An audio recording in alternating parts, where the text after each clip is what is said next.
지금 이 영상을 클릭하신 분들 중에는 아직도 시바이누가 다시 한 번은 오르지 않을까? 이렇게 생각하시는 분들도 계실 겁니다. 하지만 오늘 말씀드릴 내용은 단순한 하락 분석이 아닙니다. 시바이누는 지금 조정을 받고 있는 게 아니라 무너지고 있는 구조의 끝에 서 있을 가능성이 큽니다. 많은 분들이 시바이누 하면 떠올리는 이름이 있죠. 일론 머스크, 비탈릭 부테린. 그런데 냉정하게 말씀드리겠습니다. 이 두 사람은 시바이누의 주범이 아닙니다. 2021년에 폭발적인 상승 이후 시바이누는 단 한 번도 이전의 영광을 회복하지 못했습니다. 결과는 고점 대비 마이너스 90%입니다. 이건 정상적인 투자 자산의 흐름이 아니라 처음부터 끝이 정해진 구조에서 자주 나타나는 패턴입니다. 오늘 영상에서는 왜 시바이누가 도지코인을 끝내 따라잡지 못했는지, 왜 ERC20 밈코인 구조가 개미에게 불리할 수밖에 없는지, 이 영상이 끝날 때쯤 여러분은 시바이누를 더 이상 귀여운 밈코인으로 볼 수 없게 되실지도 모릅니다.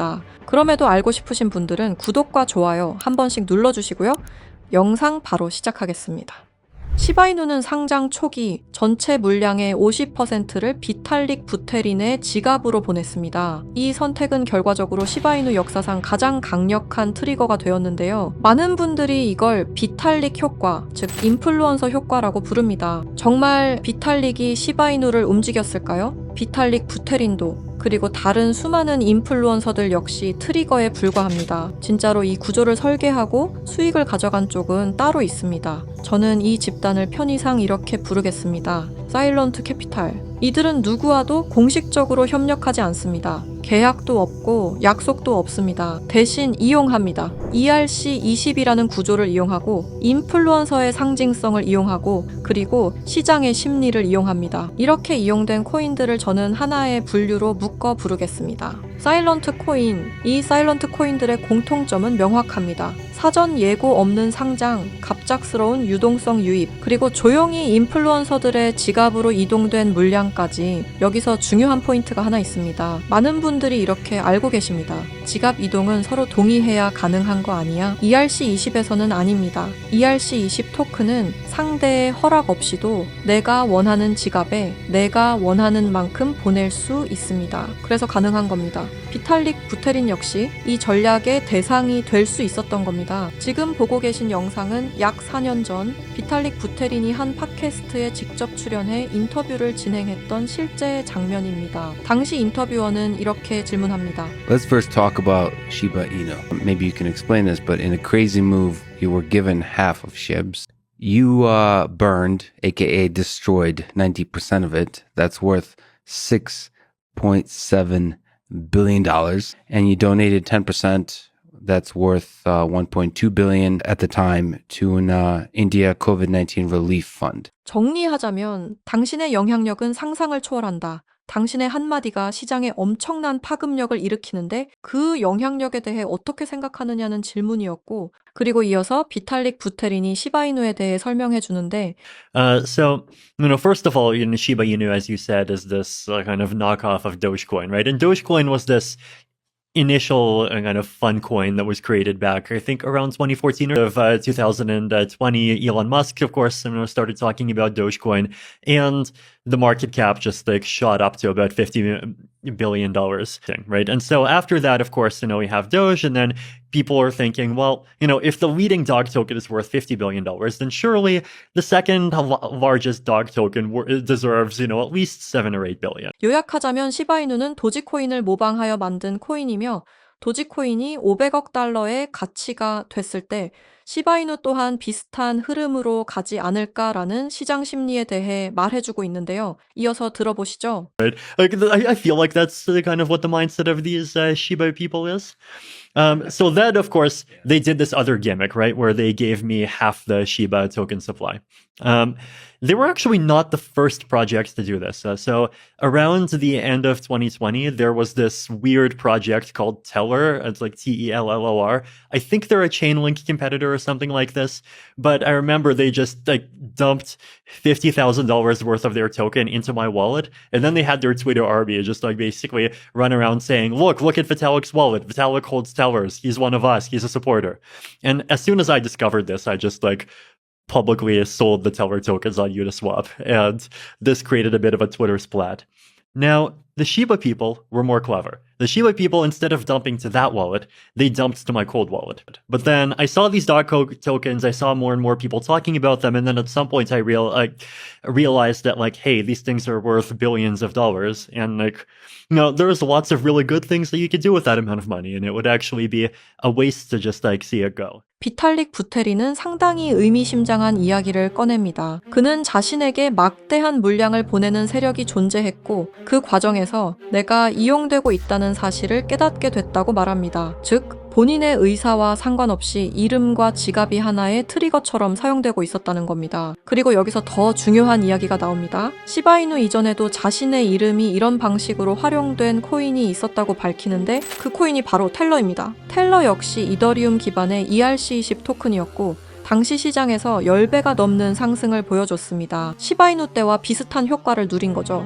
비탈릭이 이 인터뷰에서 분명히 하고 싶었던 핵심은 이것입니다. 자신은 그런 구조에 연관되고 싶지도 관여하고 싶지도 않다는 것, 그저 누군가가 자신의 이름과 존재감을 활용해 시장에서 엄청난 상승 스토리를 만들어낸다는 사실을 알리고 싶었을 뿐이라는 겁니다. 비탈릭 부테리는 시바이누를 전달받고 일부는 기부했고 일부는 소각했습니다. 그 모든 과정 이후에도 시바이누는 무려 1000% 가까운 상승을 만들어냈습니다. 왜일까요? 왜 그가 한 행동에 시바이누가 좌지우지 됐을까요? 가장 거대한 인플루언서가 연결된 것처럼 보였기 때문입니다. 비슷한 사례는 또 있었습니다. ERC20 기반의 체인링크, 유니스왑, 폴리곤 등등 최소 500% 이상씩은 상승이 나온 코인들입니다. 물론 모든 상승을 인플루언서 하나로 설명할 수는 없습니다. 하지만 공통점은 분명합니다.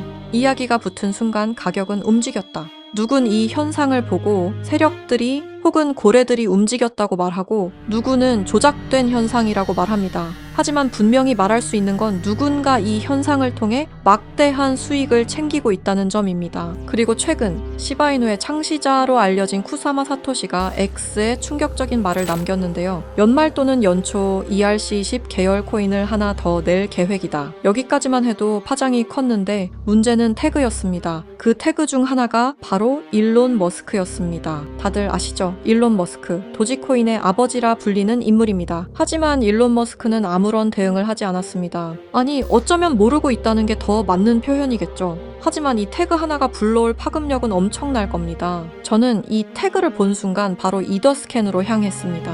이더스캔은 이더리움 블록체인에서 일어나고 있는 모든 활동과 정보를 쉽게 검색할 수 있는 사이트입니다. 저는 이곳을 샅샅이 뒤지기 시작했는데요. 그리고 최근 등록된 ERC20 토큰들을 하나씩 확인하기 시작했습니다. 등록된 코인은 수없이 많았습니다. 하지만 그 중에서도 유독 눈에 띄는 단 한 개의 토큰이 있었습니다. 그 전에 있었던 사일런트 코인들과 공통점은 다양했지만 유독 눈에 띄는 공통점이 있었습니다. 아직 아무도 주목하지 않은 상태, 그리고 그 지갑 구조를 보는 순간 저는 확신하게 되었습니다. 거래량도 거의 없고 유명 거래소 상장도 전혀 없으며 커뮤니티조차 형성되지 않은 상태. 그런데 이상하게도 지갑 분포만큼은 비정상적으로 깔끔했습니다. 대부분의 물량은 단 몇 개의 주소에 집중돼 있었고 그중 일부 주소는 과거 대형 프로젝트들과 간접적으로 연결된 흔적을 보이고 있었습니다. 직접적인 연관은 아닙니다. 하지만 흐름은 닮아 있었습니다. 처음엔 우연일 수도 있겠다고 생각했습니다. 하지만 지금 이 송금 장면 보이시나요?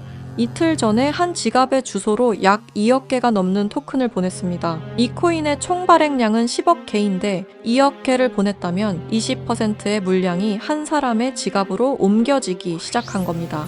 현재 보고 계시는 이 지갑 주소를 기억해 주십시오. ERC20에서는 토큰을 누군가에게 준다는 행위가 반드시 합의나 협력을 의미하지 않습니다. 그저 주소 하나만 알면 언제든 어떤 의도로든 보낼 수 있습니다. 그리고 그 순간 그 주소는 원하든 원하지 않든 이 이야기의 일부가 됩니다. 만약 누군가가 의도적으로 유명 인플루언서의 지갑에 소량이든 대량이든 토큰을 미리 배치해 둔다면 그리고 시간이 지난 뒤 그 인플루언서의 이름이 공식 문서든 트윗이든 태그든 어딘가에 등장한다면 그때 시장은 사실 여부를 따지지 않습니다. 시장에 필요한 건 하나의 이야기이기 때문입니다. 이 지점에서 사일런트 캐피탈이라는 개념이 등장합니다. 이들은 앞에 나서지 않습니다. 코인을 홍보하지도 않고 공식 파트너로 이름을 올리지도 않습니다. 대신 가장 조용한 방식으로 가장 큰 파급을 노립니다. 앞서 말씀드렸듯 인플루언서의 지갑에 토큰을 넣어놓는 방법을 가장 선호하는데 현재 보고 계시는 지갑은 일론 머스크로 추측되었던 지갑 중 하나입니다. 이 지갑에서는 도지코인 수억 개와 다른 코인 하나가 보였는데요. 바로 이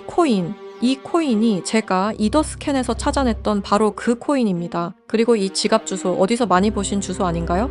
맞습니다. 아까 이더스캔에서 찾아냈던 바로 그 주소와 일치합니다. 이게 우연의 일치일까요? 절대 아닙니다. 현재 일론 머스크는 이용되고 있습니다. 아무도 모르게 일론 머스크 본인조차도 본인이 이용되고 있는지 모를 겁니다. 그가 실제로 이 코인을 매수했건 매수하지 않았건 중요하지 않습니다. 이미 그의 지갑에 옮겨져 있었으며 매스컴을 활용해 논란을 일으키면 되는 문제니까요. 시바이누 사건 당시 비탈릭 부테린이라는 인플루언서 효과를 등에 업어 1000%라는 상승을 만들어냈습니다. 도지코인의 아버지인 일론 머스크가 도지코인이 아니라 다른 코인은 매수 중이라는 기사가 뜨면 어떻게 될까요? 상상만으로도 어마어마한 상승이 나올 것 같지 않나요? 지금 이건 사일런트 캐피탈이 가장 좋아하는 방법 중 하나입니다. 먼저 구조를 만들고 유동성을 준비하고 이야기가 붙을 자리를 남겨둔 뒤 시장이 반응할 때 이미 포지션을 잡아둔 상태, 그리고 모든 시선이 인플루언서에게 쏠릴 때 정작 그 뒤에 있는 주소들은 아무도 주목하지 않습니다. 그래서 저는 이런 질문을 던지게 됩니다.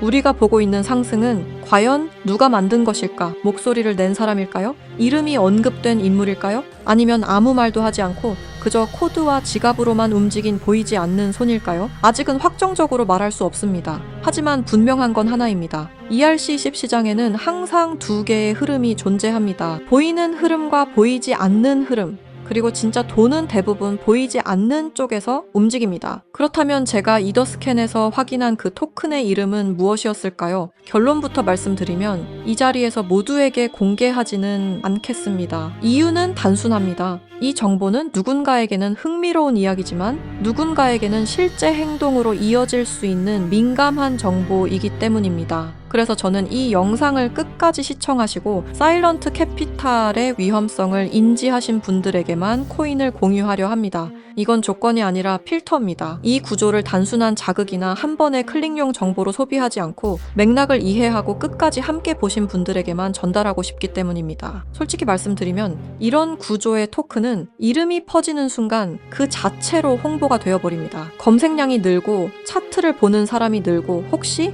라는 기대가 붙는 순간 이 정보의 기준은 완전히 뒤바뀌게 됩니다. 그래서 아무 준비 없이 보는 분들께 무작정 던질 수는 없었습니다. 다만 힌트는 남겨두겠습니다. 그 토큰은 최근 생성된 ERC20 기반이며 이름에는 미래, 연결, 다음 단계를 연상시키는 아주 평범한 단어가 포함되어 있습니다. 지금 이 순간에는 아무도 주목하지 않고 검색해도 정보가 거의 나오지 않으며 공식 자료조차 형식만 갖춘 수준입니다. 그럼에도 제가 이 토큰을 눈여겨보고 있는 이유는 이름이 아니라 구조 때문입니다. 생성 직후의 지갑 분배, 유동성 투입 타이밍, 특정 주소로의 이동, 그리고 대형 인플루언서의 활용까지 이 네 가지가 과거 우리가 봐왔던 사일런트 코인들의 초기 패턴과 놀라울 정도로 닮아 있었기 때문입니다. 다시 한번 분명히 말씀드립니다. 이건 추천이 아닙니다. 매수 신호도 아닙니다. 이런 구조가 존재한다는 사실을 먼저 인지하자는 이야기입니다. 현재 사일런트 코인에 대한 보다 구체적인 정보를 직접 확인하고 싶으신 분들은 영상 아래 설명란에 안내된 링크를 통해 관련 정보를 받아보시기 바랍니다. 해당 정보는 무분별한 확산을 막기 위해 맥락을 이해하신 분들께만 순차적으로 제공됩니다. 다시 한번 말씀드리지만 이것은 추천이 아닙니다. 투자를 권유하는 내용도 아닙니다. 알고 판단할 수 있는 기준을 제공하는 것 그 이상도 그 이하도 아닙니다. 마지막으로 꼭 드리고 싶은 말이 있습니다. 사일런트 캐피탈이 가장 위험한 이유는 불법이어서가 아닙니다. 그들은 규칙을 어기지 않습니다. 대신 규칙의 빈틈을 이용합니다. ERC20의 구조, 지갑의 공개성, 인플루언서의 영향력, 그리고 대중의 기대 심리까지 모든 것이 합법의 경계 안에서 정교하게 사용됩니다. 그래서 더 위험합니다. 우리가 보고 있는 상승이 기술 때문인지 가치 때문인지 아니면 단순히 설계된 이야기 때문인지 구분하지 못하는 순간 그 시장은 이미 누군가의 놀이터가 됩니다. 사일런트 코인은 대개 이렇게 끝납니다. 조용히 등장하고 갑자기 주목받고 이유 없이 오르고 그리고 설명 없이 사라집니다. 남는 건 차트가 아니라 책임을 질 수 없는 개인들입니다. 이 내용을 계속해서 기억하셔야 합니다. 이 영상은 누군가를 믿으라고 만든 게 아닙니다. 오히려 의심하라고 만든 영상입니다. 이 시장에서 살아남는 사람은 가장 빠른 사람이 아니라 가장 많이 질문한 사람입니다. 보이는 이름보다 보이지 않는 구조를 보시기 바랍니다. 그리고 왜 지금 이 이야기가 나왔는가를 항상 먼저 생각하시기 바랍니다. 시청해 주셔서 감사합니다.